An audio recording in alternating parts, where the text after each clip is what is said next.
இந்நிகழ்ச்சி ஸ்ரீராமனின் அருளமுதமாக வழங்கப்படுகிறது.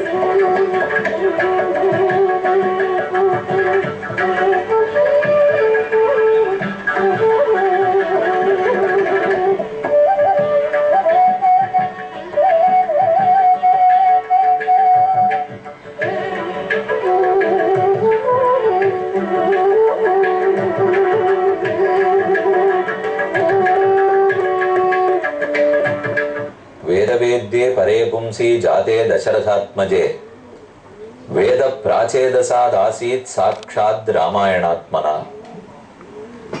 வேதமே ஸ்ரீ ராமாயணமாக பிறந்தது என்பது நாம் அறிந்தது. வேதத்தில் சொல்லப்பட்ட கருத்து, பகவான் நம் அனைவரையும் காக்கிறார். காக்கும் இயல்பு உடையவர் திருமால்.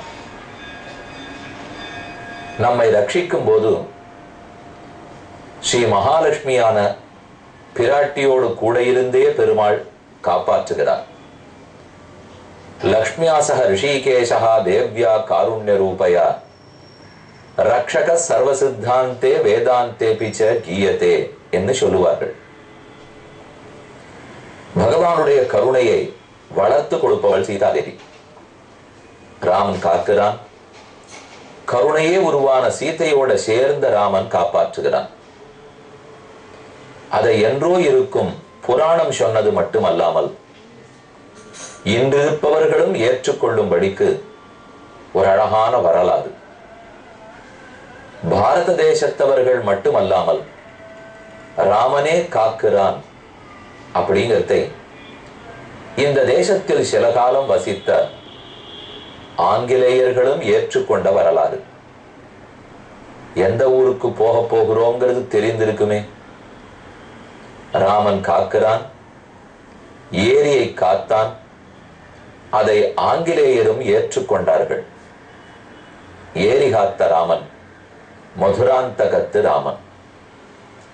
ஆச்சரியமான இந்த திவ்ய கஷேத்திரத்தை இன்று தொடங்கி சில நாட்கள் நாம் தரிசிக்க போகிறோம்.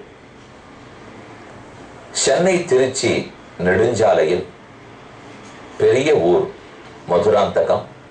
அனைவரும் அறிந்தது, வழி சொல்ல தேவையில்லை. மதுராந்தகம்னு சொல்லும் போதே அதன் ஏரி அனைவருக்கு ஞாபகத்துக்கு வரும். சுமார் 13 மைல் சதுர மைல் அளவு கொண்டது. சுமார் 21 அடி ஆழம் கொண்டது பெரிய ஏரி. 1798ஆம் ஆண்டு கர்னல் பிளேஸ் என்னும் ஆங்கிலேயர் இங்கு கலெக்டராக இருந்த காலம். ஆங்கிலேயர்கள் இந்தியாவை ஆண்டு வந்த காலம். அப்போதெல்லாம் அடிக்கடி இந்த ஏரி உடைத்து கொண்டு விடும். அதனால் ஊருக்கே ஆபத்து விளையும். ஏரியில் ஏற்படும் உடைப்பை அடைக்க வேணும் என்று கலெக்டர் நினைக்கிறார்.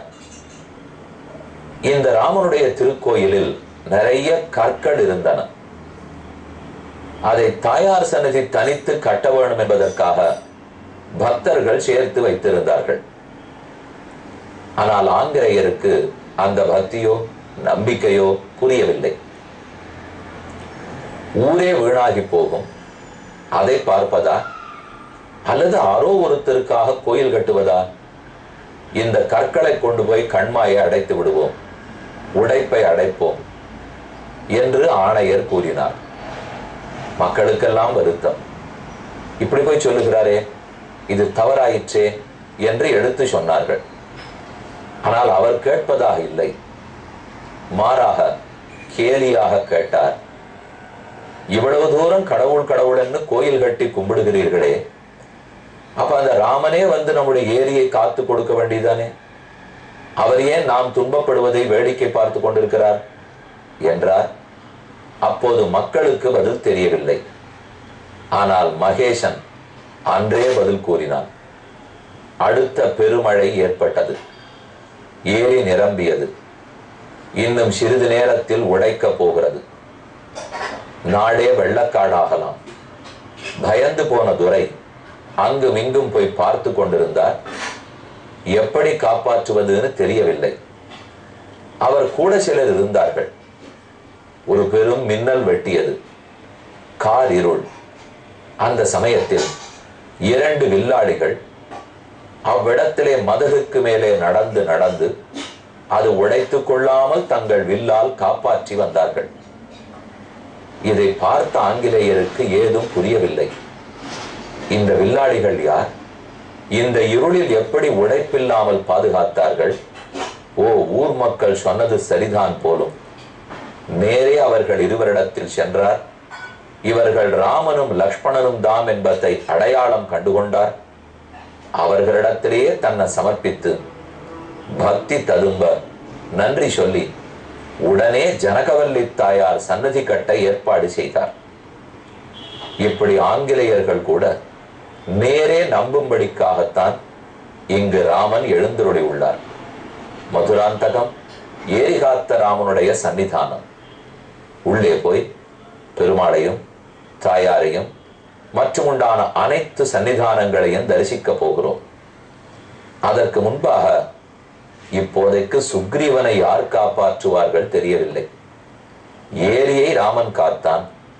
ஆனால் லக்ஷ்மணனுடைய கோபத்திலிருந்து சுக்ரீவனை யார் காப்பாற்ற?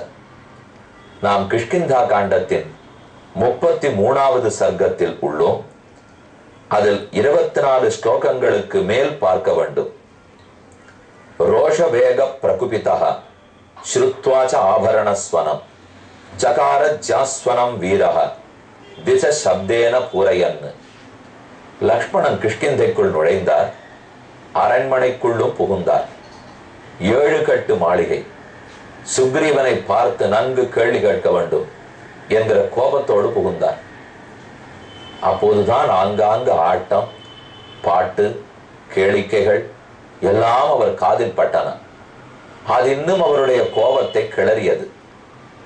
நாம் ராமன் துன்பப்படுகிறான், சீக்கிரம் வரவில்லையேன்னு கேட்க வந்தால் இவர்கள் இன்ப கேளிக்கைகள் இருக்கிறார்களே, இதுதான் லக்ஷ்மணனுக்கு கோபம்.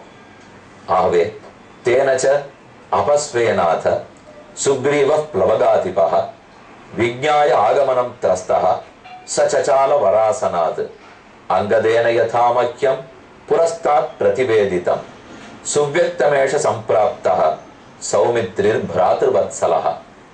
அண்ணன் துன்பப்படுகிறானேங்கிற கோபத்தில் லக்ஷ்மணன் வருகிறார். இவரை எப்படி சமாளிக்க போகிறோம் என்று புரியாமல் மயங்கி இருந்த சுக்ரீவன் தவித்து எழுந்திருந்தான். அருகில் இருக்கும் தாரையை பார்த்து சுக்ரீவன் கேட்கிறார். கின்னு ருட்காரணம் சுப்ரு பிரகிருத்யா மிருதுமானசா சரோஷைவ சம்பிராப்தः ஏனாயம் ராகவானுஜா. ராமனின் தம்பி ஏன் இவ்வளவு கோபப்படுகிறார்? இயற்கையில் ராமனும் கோபம் இல்லாதவன். அவன் தம்பியும் கோபமற்றவனாகத்தான் இருக்க வேண்டும். மேலும் நாம் என்ன குற்றம் புரிந்ததற்காக இவன் கோபப்படுகிறான்? வச்சனை சாந்தயுக்தைச்ச பிரசாதயித்தும் அர்ஹசி त्वद्दर्शने विशुद्धात्मा நஸ்ப கோபம் கரிஷ்யதி. பிரணகான விஷயத்தை எடுத்துரைக்கிறார். தாரை, நீ போ. மிக்க பண்டிதர்களோ பலவான்களோ விவேகமுடையவர்களோ பெண்களை கண்டால் கோபப்பட மாட்டார்கள். பெண்களை அவமதிப்பாகவும் பேச மாட்டார்கள்.